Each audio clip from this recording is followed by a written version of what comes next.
तो फिल्म की शुरुआत होती है फतेह सिंह नाम के एक स्पेशल एजेंट से, जो कि एक स्पेशल ऑप्स एजेंसी के लिए काम करता है। जानकारी के लिए बता दूं कि स्पेशल ऑप्स वो ऑफिसर होते हैं जिन्हें खास ट्रेनिंग दी जाती है देश के खतरों को मिटाने के लिए, तो इनका लेवल अलग ही होता है। तो आज फतेह अपने मिशन पे जाने से पहले अपनी एजेंसी के बारे में बता रहा होता है। ये उन एजेंसी में से एक है जिसमें कोई मेडल नहीं दिया जाता है, और पकड़े गए तो ये समझ लीजिए कि आपका अपने देश से कोई लेना देना नहीं है और एजेंसी से भी आपका कोई वास्ता नहीं है। इसके बाद फतेह सिंह एक बहुत बड़े होटल में जाता है। वहां पहुंचकर वो बहुत सारे लोगों को बुरी तरह से मारना शुरू कर देता है। इस सीन में आपको धुआंधार लड़ाई भी देखने को मिलती है और आखिर में सबको निपटाने के बाद फतेह हमें बताता है कि ये कहानी यहीं पर खत्म नहीं होती है, बल्कि ये कहानी यहाँ से शुरू होती है। और कहानी पहुंच जाती है फ्लैशबैक में। यहाँ हमें 1 महीने पहले का सीन दिखाया जाता है पंजाब के मोंगा गांव में, और पता चलता है कि फतेह सिंह ने इस एजेंसी को बहुत पहले छोड़ दिया था और अब वो इसी गांव में रहता है। और फतेह सिंह यहाँ पर अपना छोटा सा डेयरी फार्म भी चलाता है। फतेह का कोई परिवार नहीं है, इसलिए वो पास के ही निर्मत के घर पर किराए पर रहता है। अपनी पुरानी जिंदगी को पूरी तरह से भूलकर फतेह सिंह यहाँ आराम से रह रहा था और अब वो एक सीधी सादी जिंदगी जी रहा है, सुकून की जिंदगी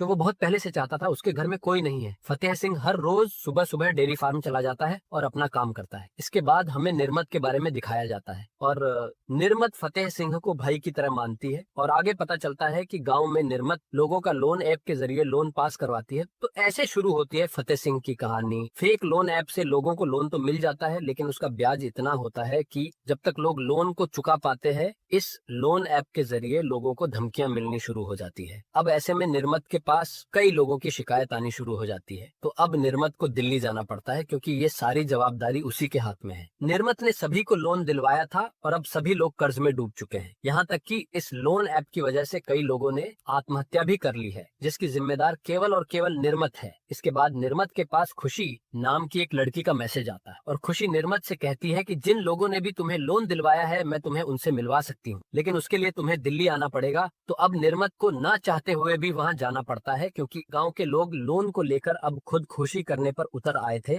इसके बाद हमें साइबर माफिया के हेड नसरुद्दीन शाह यानी रजा को दिखाया जाता है। रजा एक ऐसा लीडर है जिसने इस लोन वाली स्कीम को पूरे देश में बांट रखा है और उसके बहुत सारे फेक ऐप है और बहुत सारे साइबर फ्रॉड भी है, जिनके जरिए वो लोगों को लूट लेता है। और इसी वजह से निर्मत और उसके गांव के लोग भी इस लोन वाली स्कीम की चपेट में आ चुके हैं। इसके बाद निर्मत की माँ फतेह सिंह के पास आती है और वो फतेह से बताती है कि निर्मत कुछ दिन पहले दिल्ली गई थी, लेकिन वो अभी तक वापस नहीं आई है। इसके बाद फतेह सिंह को उस लोन वाली स्कीम के बारे में पता चलता है कि इस फेक ऐप के द्वारा लोगों को लोन मिलता है। तो बहुत सारी जांच पड़ताल के बाद फतेह को पता चलता है कि ये फ्रॉड सिर्फ उनके गांव में ही नहीं बल्कि पूरे देश में हो रहा है। तो अब देश को बचाने के लिए यहाँ पर फतेह सिंह को गांव अपना छोड़ना पड़ता है। फतेह सिंह पहले से ही स्पेशल ऑप्स का एजेंट रह चुका है और ये एक बहुत बड़ी समस्या थी, इसीलिए वो दिल्ली पहुंच जाता है। जब वो वहां पहुंचा तभी फतेह के पास खुशी नाम की एक हैकर का कॉल आता है और वो लड़की फतेह सिंह से कहती है कि अगर तुम्हें निर्मत के बारे में पता करना है, मुझे बहुत अच्छे से मालूम है, और इससे पहले कि तुम लोगों की नजरों में आ जाओ, उससे पहले तुम्हें मुझसे मिलना होगा। तो इसके बाद फतेह सिंह वहाँ खुशी से मिलने के लिए उसके पास पहुंच जाता है। तो जब फतेह सिंह और खुशी मिले तो खुशी ने उसे बताया कि वो एक हैकर है और निर्मत को उसी ने दिल्ली बुलाया था।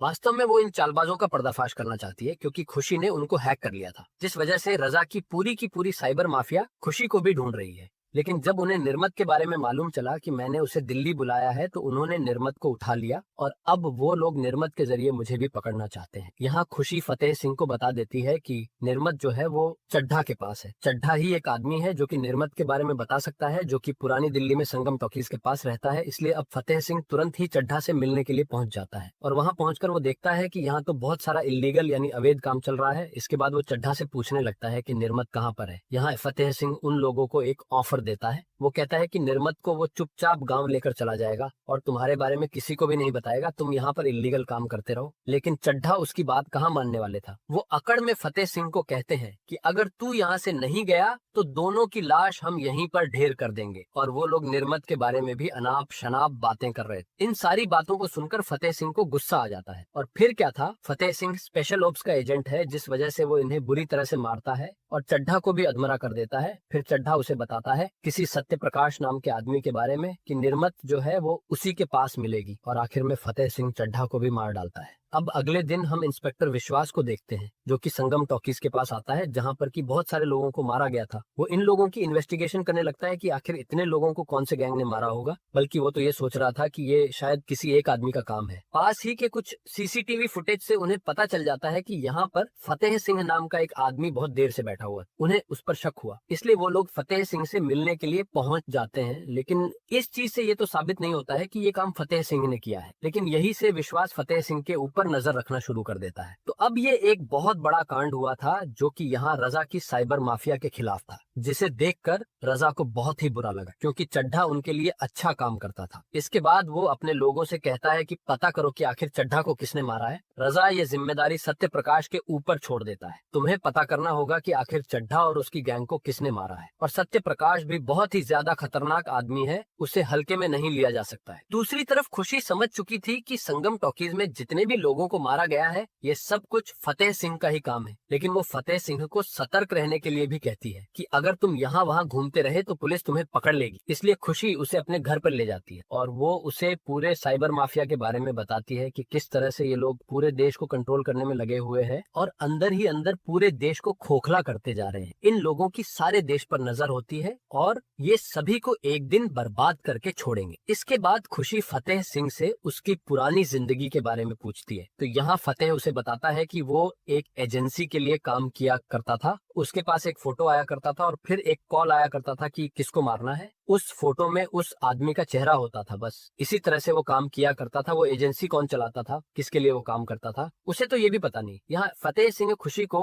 अपने लास्ट मिशन के बारे में बताता है कि उसे कुछ प्राइवेट फाइल अमेरिका से इंडिया में लानी थी, जो कि बहुत ही ज्यादा सीक्रेट थी, जिसमें उसे कुछ लोगों का सामना करना पड़ा। लेकिन बाद में फतेह सिंह को ऐसा लगा कि शायद इस काम में सुकून नहीं है, इसीलिए उसने वो एजेंसी छोड़ दी थी और शांति से अपने पिंड यानी अपने गांव पंजाब में चला जाता है। वहां वो सुकून से रहने लगा था, लेकिन जिस जगह पर वो रहता है और वहां के लोग सुकून से नहीं रहेंगे तो तब तक वो भी सुकून से नहीं रहने वाला है। इसलिए फतेह को अब निर्मत को बचाना है। अब खुशी उसे बताती है कि ये लोग आखिर काम कैसे करते हैं। इन लोगों की बहुत बड़ी टीम होती है, हाईटेक हैकर्स होते हैं जो कि पूरे देश को अपने कब्जे में रखते हैं। मैंने एक बार तो उन्हें हैक भी कर लिया था, इसलिए अब ये सभी लोग मेरे पीछे पड़े हैं। फतेह सिंह भी बहुत अच्छे से समझ चुका था कि ये कोई छोटी समस्या नहीं है, इसलिए फतेह सिंह अपनी एजेंसी के बॉस से मिलने के लिए चला जाता है और उनसे सत्य प्रकाश के बारे में पूछता है और बॉस फतेह सिंह को सब कुछ बता देता है कि साइबर माफिया के द्वारा हमारे देश को खतरा है और अब उन्हें खत्म करना होगा, वरना ये पूरे देश को ले डूबेंगे। क्योंकि बॉस दुबई में रहते हैं, इसलिए उन्हें सबके बारे में जानकारी थी, तो वो सत्य प्रकाश का पता फतेह सिंह को बता देता है। इसके बाद सत्य प्रकाश भी खुशी और फतेह सिंह को ढूंढ रहा है उन्हें मारने के लिए। इससे पहले कि वो इन्हें मार पाता, फतेह सिंह खुद ही सत्य प्रकाश के सामने आ जाता है और वो कहता है कि तू मुझे ही ढूंढ रहा था ना, ये ले मैं आ गया। बाद में फतेह सिंह उसे एक फ्लैशबैक की स्टोरी बताता है। बचपन में एक बच्चे ने अपने बाप को मार दिया था और धीरे धीरे इसी तरह से क्राइम करते करते वो छोटा सा क्रिमिनल बन गया और आज वो आदमी बड़ा होकर सत्य प्रकाश बन गया। वास्तव में ये कहानी सत्य प्रकाश की ही थी। फतेह सिंह यहाँ सत्य प्रकाश से कहता है कि तुझे मारना बहुत ही आसान है, मेरे शूटर तुझे एक झटके में मार सकते हैं, लेकिन मुझे तुझे नहीं बल्कि निर्मत को ढूंढना है और उसे किसी भी हालत में बचाना है। तो यहाँ फतेह सिंह सत्य प्रकाश को जिंदा छोड़ देता है और उससे कहता है कि दोबारा मेरे रास्ते में मत आना। और जब फतेह सिंह बाहर आने लगा तो उसने सत्य प्रकाश के सारे लोगों को मार डाला था। तो सत्य प्रकाश के लिए ये एक बहुत बड़ी बात थी, क्योंकि आज तक इतने नजदीक उसके कोई भी नहीं पहुंच पाया था और उसे रजा के बारे में भी पता है। इसलिए सत्य प्रकाश ये सारी बातें रजा को भी बताता है, क्योंकि रजा उसे अब तक एक आम आदमी समझ रहा, लेकिन वो तो बहुत खतरनाक है, इसलिए वो उसे निपटाने के लिए प्लानिंग करने लगते हैं। और इसके बाद रजा के गुंडे खुशी को पकड़ लेते हैं और जब वो उसे वहां से लेकर जा रहे थे तभी यहाँ पर एंट्री होती है फतेह सिंह की, जो कि उसी घर में मौजूद था, जबकि खुशी को ऐसा लग रहा था कि वो यहाँ पर मौजूद नहीं है। बाद में फतेह सिंह इन लोगों को बुरी तरह से मारना शुरू कर देता है। इन सब के बाद फतेह सिंह ने अब रजा से दुश्मनी ले ली थी और रजा भी उसे इतनी आसानी से छोड़ने वाला नहीं है, इसलिए वो एक बहुत बड़ी प्लानिंग करता है। रजा ने देश के सभी बैंकों के अकाउंट को हैक कर लिया था और फिर सभी के अकाउंट में से पैसे भी काटने लगा था। सभी लोग हैरान थे कि आखिर ये सब कुछ कैसे हो रहा है। रजा के साइबर माफिया के लोगों ने गरीब हो चाहे अमीर हो सभी के अकाउंट्स को जीरो कर दिया था और रजा अभी भी नहीं रुका था, उसने एक और चाल चली। उसने एआई के द्वारा फतेह सिंह का क्लोन तैयार किया, यानी फतेह सिंह की तरह दिखने वाला एक कंप्यूटराइज आदमी और एक डीप फेक वीडियो बनाया, जिसमें फतेह सिंह कह रहा था कि देश के सारे अकाउंट्स को उसने हैक किया है, वो भी अपनी पार्टनर खुशी के साथ मिलकर। इन सभी के पीछे फतेह सिंह का हाथ है। उसने वीडियो में कहा था अब धीरे धीरे करके ये वीडियो वायरल होने लगती है और उसका वीडियो बहुत दूर दूर तक पहुंच चुका था, जिस वजह से पुलिस वाले भी अब फतेह सिंह को ढूंढने लगे थे और उस वीडियो में फतेह सिंह ने खुशी का भी नाम लिया था, इसीलिए अब वो भी खतरे में है। तो दोनों के पीछे ही पुलिस पड़ चुकी थी और ये दोनों किसी तरह से बचते बचाते खुशी के हैकर्स के पास, यानी जहाँ पर खुशी के अपने लोग थे, वहां पहुंच जाते हैं। उसकी एक छोटी सी टीम है, जब वो इस वीडियो को देखते हैं तो खुशी के हैकर्स बताते हैं कि ये डीप फेक वीडियो है जो कि आसानी से कोई भी पकड़ सकता है, लेकिन हमारी जनता जो है वो उन पर भरोसा कर रही है। और फिर थोड़ी देर के बाद यहाँ पर उस